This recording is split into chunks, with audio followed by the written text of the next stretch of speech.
On parle vraiment des génies qui vont marquer l'histoire. Ils sont eux-mêmes pas du tout représentatifs. Il faut pas que les hommes se disent: «Nous les hommes, on a des prix Nobel». Non, Robert, toi, tu n'as pas de prix Nobel. Le pouvoir n'est pas que le pouvoir de l'autorité, scientifique ou militaire. Le pouvoir féminin est un peu différent, un peu plus subtil, un peu plus basé sur la communication.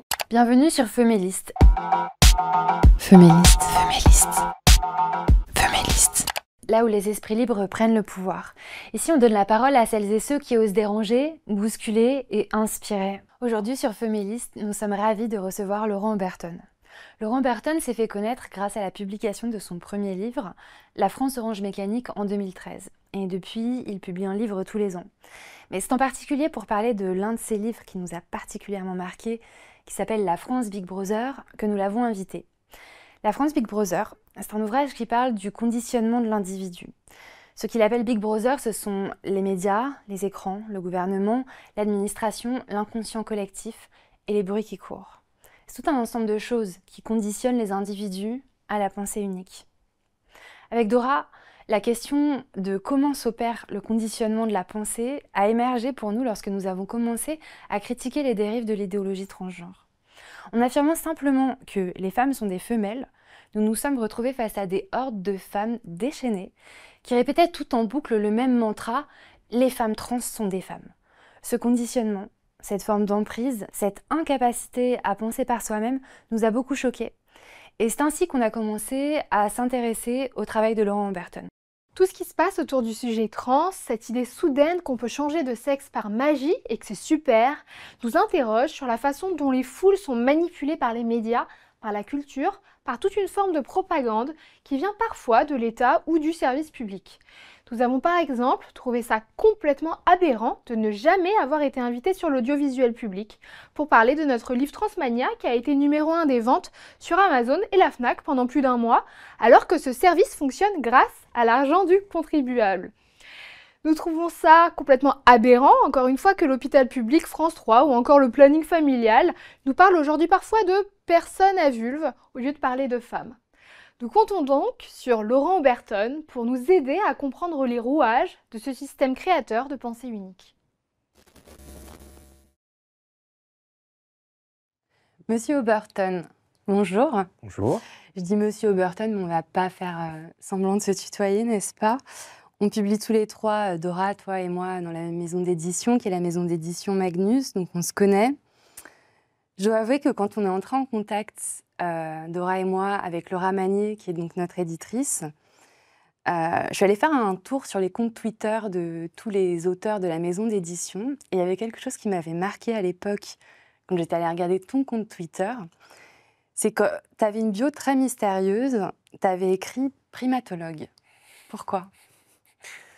Primatologue parce que moi je suis très intéressé par l'étude du genre humain et c'est un rappel au fait les hominidés appartiennent au genre primate et donc que notre biologie a une importance considérable dans ce que nous sommes et on a eu tendance avec l'histoire et avec notre grande culture, notre gros cerveau à se dire qu'on était très très au-dessus du vivant, mais pas du tout, on en fait partie et c'est à mon avis, ne pas en prendre, conscience, c'est un moyen de se tromper toujours dans les raisonnements qu'on va avoir sur notre espèce, notre comportement et tout ce qui va avec. Et c'est un peu le mal de notre époque à mon avis, donc je préconise de s'intéresser fortement à ça, à ce que, on est fait de chair, de sang, d'hormones, d'un programme, d'un code ADN et ça peut vraiment être utile à décortiquer pour nous comprendre. Connais-toi toi-même, c'est le grand commandement de la pensée occidentale et ça commence par l'envers du décor, il ne faut pas se contenter de la surface. Et c'est ce que tu fais beaucoup d'ailleurs dans la France Big Brother, enfin, au tout début du livre, tu analyses avec un regard assez critique ta perception voilà, de la nature humaine, mais ça on y reviendra. Donc on te reçoit aujourd'hui pour parler de ce livre. Au tout début du livre, tu écris « Jadis, les écrivains s'efforçaient d'arracher les gens à leur réalité pour les mener dans un monde fictif. Aujourd'hui, ils doivent faire exactement le contraire. » Est-ce que tu peux nous dire quelle réalité est-ce que tu as voulu exposer avec la France Big Brother ? Alors ouais, on est très fort pour s'inventer des histoires justement, s'inventer une vie et j'ai l'impression qu'on vit dans un monde qui est complètement fictif, artificiel, qui a été construit par des idéologues ou par des mensonges qu'on se fait à nous-mêmes. Et moi, j'ai voulu remettre les réalités élémentaires, fondamentales au centre du jeu. Dire, la réalité, c'est pas ce qu'on veut qu'elle soit, c'est ce qu'elle est. Et bah, on fait avec. On peut trouver que c'est triste ou que c'est bien, mais en tout cas, on est obligé d'en tenir compte, sinon on va avoir des problèmes. On va s'entêter dans des comment dire? Dans des voies qui vont faire des dégâts et il vaut mieux admettre les choses. Moi, j'aime bien cette idée un peu fataliste, de dire: «Bah, c'est comme ça, on prend comme ça vient, on prend comme c'est et voilà».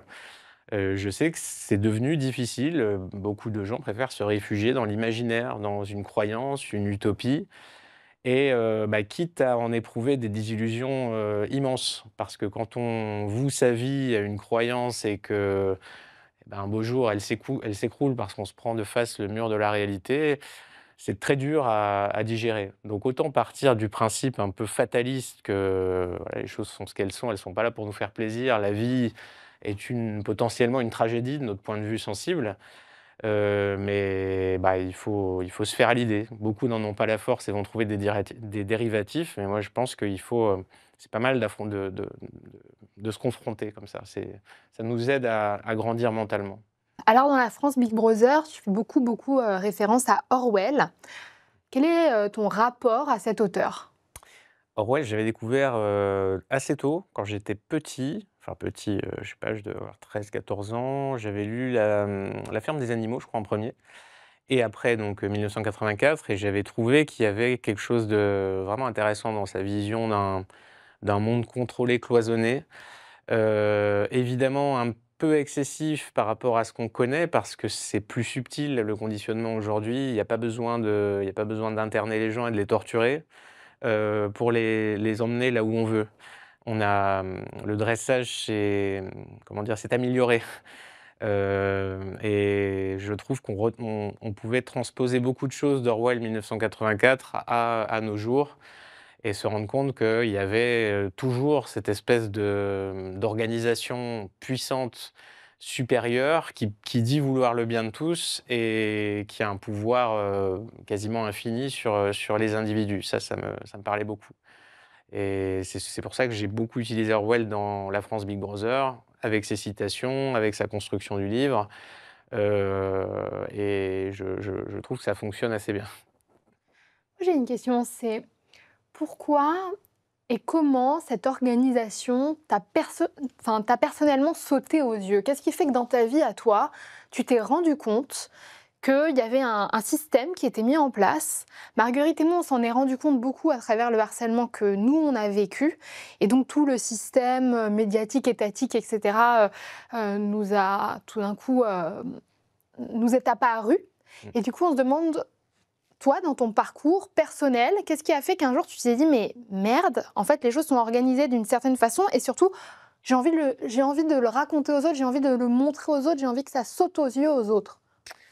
Ah, j'ai des souvenirs vraiment d'enfance pour le coup, peut-être à 9 ans. À 9 ans, je reste sur cette idée qu'à l'année de mes 9 ans, j'ai compris beaucoup de choses et j'avais dû voir chez un professeur, chez un reportage médiatique, le décalage entre, bah, une réalité objective et la manière dont il essayait de nous emmener là où là, il voulait nous emmener, nous tordre un peu notre pensée, hem, nous aiguiller un peu trop et moi, je suis issu d'une famille, d'éleveurs, donc j'ai souvent vu faire ça, comment on emmenait les vaches d'une pâture à l'autre, entre le bâton et puis le petit seau de granulés et je trouvais qu'il y avait des parallèles assez saisissants sur cette façon qu'on avait de mener, soit avec la force ou soit avec la récompense, des individus plus ou moins dociles. Parce que certaines vaches n'étaient pas du tout dociles, mais en général, elles finissaient plutôt à l'abattoir et les autres, voilà, les autres vivaient très bien comme ça, avaient tout ce qu'il leur fallait, elles étaient très heureuses et voilà, leur existence se résumait à ça.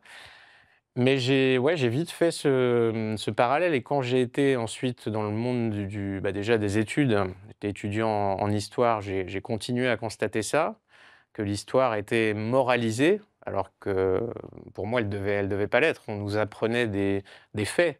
Et là, on mettait une grille de lecture morale, ce qui était bien, ce qui était pas bien, et cetera. Et on fait ça avec l'actualité, les médias font ça. Et c'est subtil parce que beaucoup de consommateurs d'actualité, ben, n'ont pas de recul par rapport à l'image. Le journaliste dit ça, bon, bah, c'est comme ça et c'est ce que je dois penser. Et moi, j'ai tout de suite vu à quel point le média, justement, était, le grand transformateur des faits en un bien moralisé, un bien de conditionnement des esprits. Et à partir de là, j'ai constaté que là où ça pouvait nous mener, ben, c'était alors soit la falaise, soit l'abattoir comme on veut, mais en tout cas, l'issue pouvait être vraiment très dangereuse. C'est pas tant le problème qu'il existe des animaux domestiqués, mais c'est ce qu'on va en faire, ce que va faire le maître. Le maître, lui, ce qui l'intéresse, c'est son pouvoir, je sais pas, vendre du lait, vendre de la laine ou vendre de la viande des bêtes, je sais pas. Mais en tout cas, il vit au détriment, enfin, il vit sur le troupeau, oui. C'est une sorte de parasite en quelque sorte et c'est ce que je constate avec ce fameux Big Brother, qu'il est là et que lui, il travaille pour ses intérêts, pour sa croissance, pour son pouvoir et pas du tout pour le bien de tous. Ça, c'est une fable. Et c'est ce que j'essaie d'expliquer, avec mes livres. Alors là, tu viens de parler d'un concept très important dans la France Big Brother, dont tu parles de toute façon régulièrement, même depuis la publication de ce livre, qui est le concept de domestication et du fait que Mmh. l'homme est un animal qui s'autodomestique lui-même, et ça, on y reviendra. Mais avant ça, j'aimerais que tu nous dises, en vrai, Big Brother, c'est qui, c'est quoi, et est-ce qu'on est soi-même parfois son propre Big Brother? Alors Big Brother, ce serait, bah, cette, pyramide, que certains parlent de cathédrale, en tout cas, c'est une organisation, qui n'a pas de super chef. C'est je sais pas, coalition d'intérêts, moralisés qui détiennent un pouvoir sur, bah, aujourd'hui le monde entier. Hem Encore une fois, il y a pas besoin de directive, c'est ça qui est assez fort, c'est que tout le monde peut participer.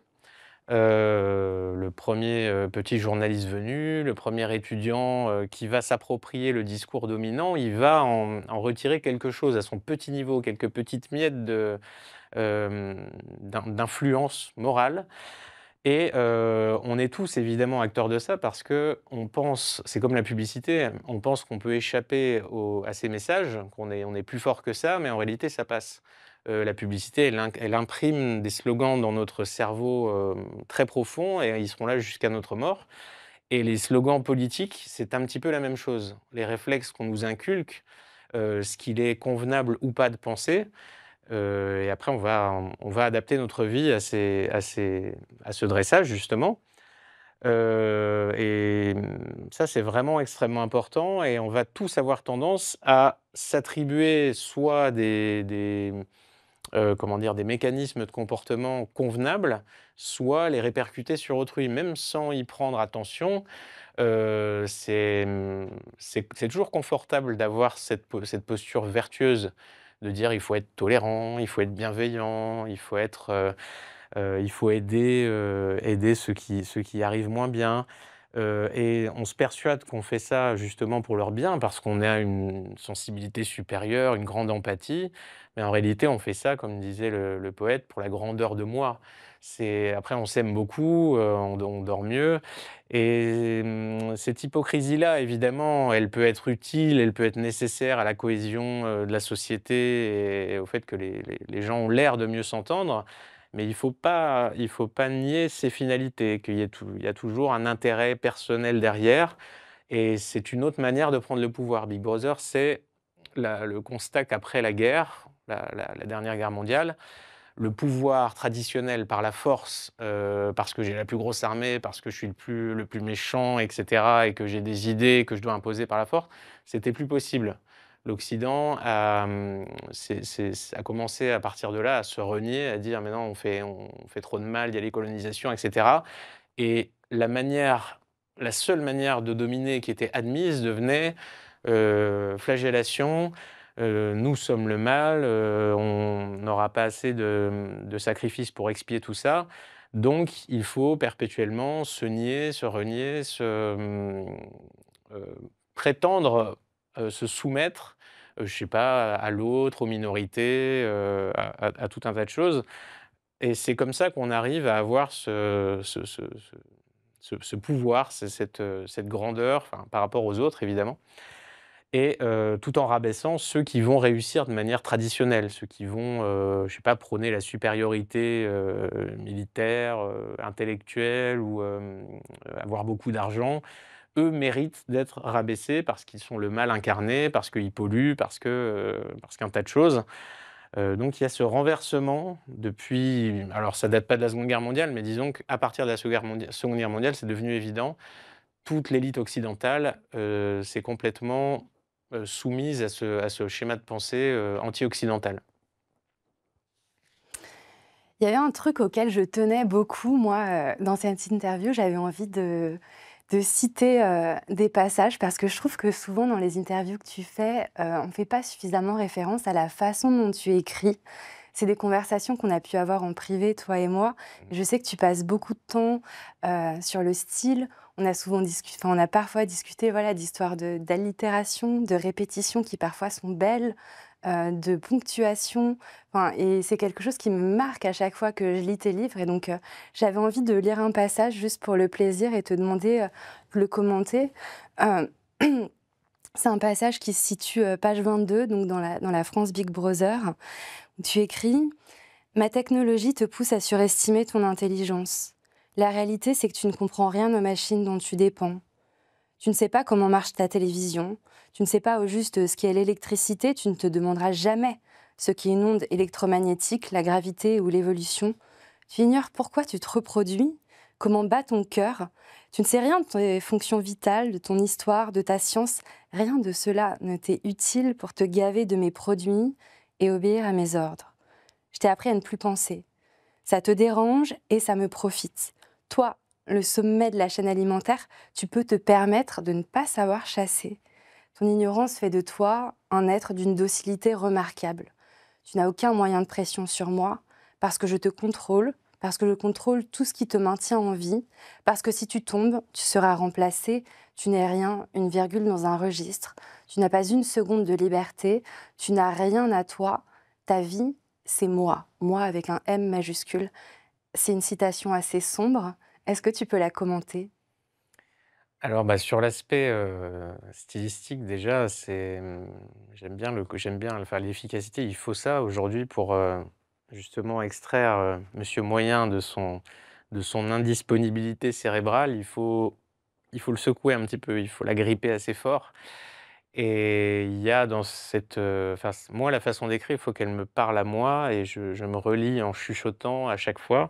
Je me relis énormément, je suis particulièrement, pénible avec ça et avec le travail d'édition parce que il faut qu'il y ait une sonorité, qu'il y ait de ça peut s'expliquer, hein, scientifiquement. C'est comme, où on prend un texte de Baudelaire et on va trouver les sons, enfin, pourquoi ça marche, pourquoi, voilà, la construction, l'équilibre, les respirations, les souffles et cetera fonctionnent, ont une impression forte sur le lecteur. Il y a une harmonie qui se dégage, la petite musique de Céline et donc j'essaie de trouver ça en étant le plus efficace possible, d'aller vraiment, de taper au but et souvent le lecteur me dit l'effet un peu coup de poing, l'effet, baf quoi. On vous attrape par les pieds, on vous tire dans un escalier et vous dégringolez ça et ça vous happe, ça touche quelque chose, de profond et ce que j'essaie de dire avec cet extrait, c'est que, finalement, oui, quand on y réfléchit 5 minutes, on n'est pas différent de l'animal d'élevage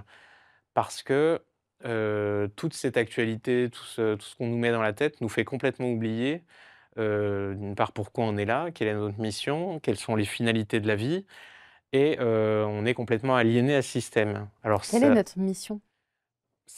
on est encore une fois créature biologique, le programme est assez simple. On nous a fabriqués et la chaîne de fabrication ne s'est pas interrompue depuis les premières bactéries, il y a quelques milliards d'années maintenant. La mission élémentaire, elle est ici. Après, la vie, c'est ça, c'est qu'il y a beaucoup de pertes. Il y a ceux qui vont faire,